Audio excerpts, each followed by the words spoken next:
Hello everyone, my name is Raphael Walter, and in this short video I'm going to be showing you how very quickly you can integrate data coming from an ECC system, or it could be an S4 system, into Google BigQuery using SLT and SAP Data Intelligence.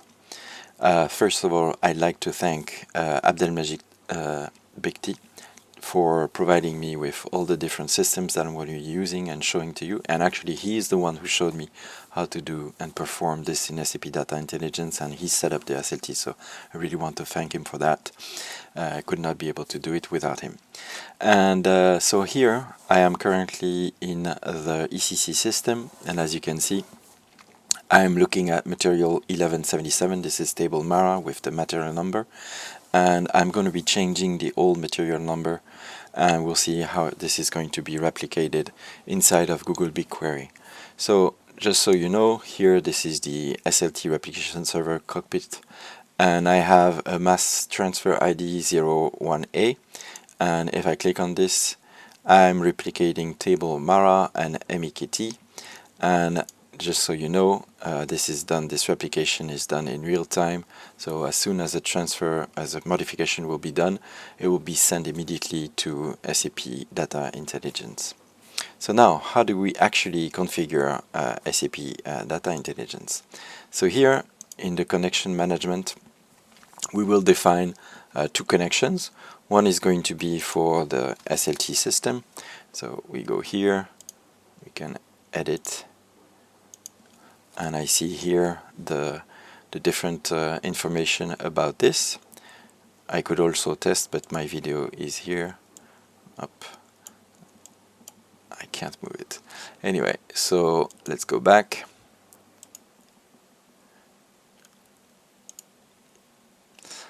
Into the connection management. And here we can test this, check status. And then we could go and look for the Google BigQuery. As you see, I actually have two Google connections done in Data Intelligence. One is for the actual BigQuery, and one is going to be for the Google Cloud Storage.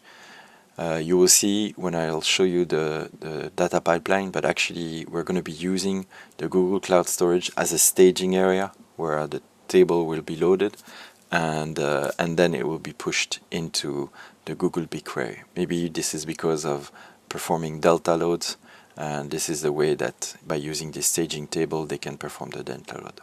So here we have our two, the Google Cloud Storage and the Google BigQuery, and they are performing correctly. I can edit this just to show you. Here I have a key file, my project ID, and that's it. So these are the connection details, and of course once you've set up all this, we are going to go into the modeler.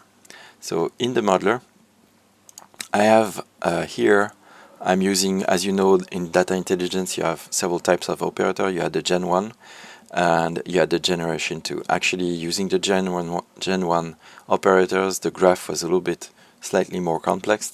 Here it's very, very simple. And here I'm using the read data from SAP. So this operator here, we can click here on the more details and understand from an ABAP system, etc., how this works. And the second one is going to be the Cloud Table Producer. Basically, since we are writing into Google BigQuery, I need to use this, and this is also available for Snowflake. Okay, so in case of a target being Google BigQuery, Snowflake, here it says also S3 and Windows Azure Storage Blob. But this is going to be using the Snowflake connection. So first, I'm going to go and configure this. I have my SLT system. Here I select the connection and I need to select the object name. So when I'm in, this is SLT, then my mass transfer ID, and then the table that I want to replicate. So I want to replicate Mara, and I'm going to see here the table Mara. I select this, and this is okay. Here you have several transfer modes. You have the initial load, which is going to be loading table Mara. Then you have the replication and the delta load. Delta load will be doing delta loads as it explains, and the replication is actually going to be doing both the initial load and then the delta load. As you see, this is still running. My data pipeline is running as listening to any modifications done to the Mara table and pushed into the queue of SLT by SLT, and then we are going to retrieve this information and with SAP Data Intelligence. Then on the other side I have my cloud table producer, and this is the configuration. As I said, you need to select either the Google BigQuery service or the Snowflake. Here I have my connection ID to my Google BigQuery. The target, I didn't say a little about that, but I'll be talking about that in a minute. So my target here is a Mara ECC table. Then I have my staging connection, which is the Google Cloud Storage, as I said, and the staging path. This table will be truncated once the data has been loaded. And then here you have your target columns and the mapping that is done. So it's very, very easy. You simply do the mapping. All the fields that are going to be the same are going to be mapped directly, and the ones that are slightly different, you need to map them by hand. So just to explain how did I do this, I had to retrieve the actual Mara structure table, and this is how I did it. I retrieved the old table and I created strings. I didn't go into the details of really creating exactly the same structure, but if you wanted to do something very in terms of production, you needed to do that. And hence I created this target table inside of the BigQuery. This is my Google Cloud Cockpit, and you see I have two tables. One is Mara and one is Mara ECC. The Mara one is for S4 system, and the Mara ECC is for an ECC system, as their structure is slightly different. And if we want to look at this data, looking at the bis empty, which is, so as you see, this is the material number 1177, and the bis empty is going to be the old material number.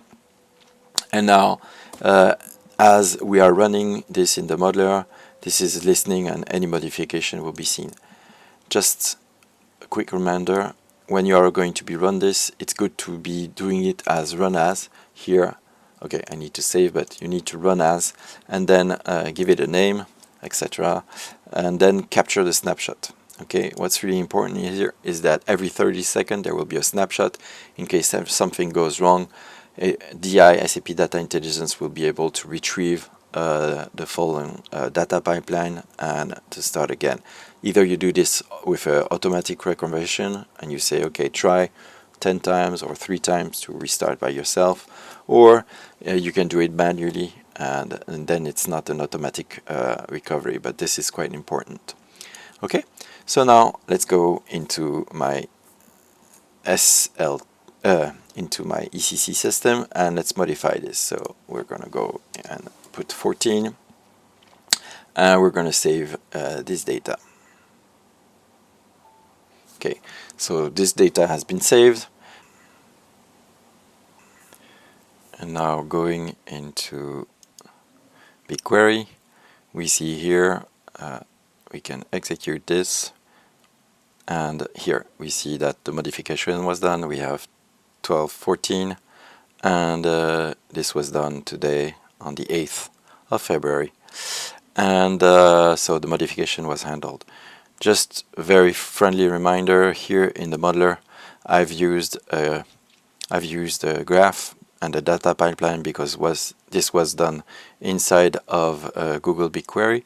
Actually, I have a customer who wanted to do a replication inside of Google Cloud Storage, and this can be done easily. Basically, here you have your connection. I could be using this, and I could target my Google Cloud Storage immediately here, as this is a target possible from using replications. It was only because we needed to use as a destination Google BigQuery, but here you have also the possibility to do replications instead of doing a graph. But even the graph is very, very simple, and you could write your data as a CSV or a Parquet or JSON file. Okay, so this is the end of this presentation. I hope you saw how quickly and easily you can configure this actually inside of SAP Data Intelligence. It's super easy, and I hope this is useful. Once again, I want to thank Abdelmajid Bekti for providing me with this and showing me with this. I have a lot of customers that are asking me to demonstrate this, and I hope that this video can help them to looking how this can be done and how easy it is to do. Thank you very much. Have a great day.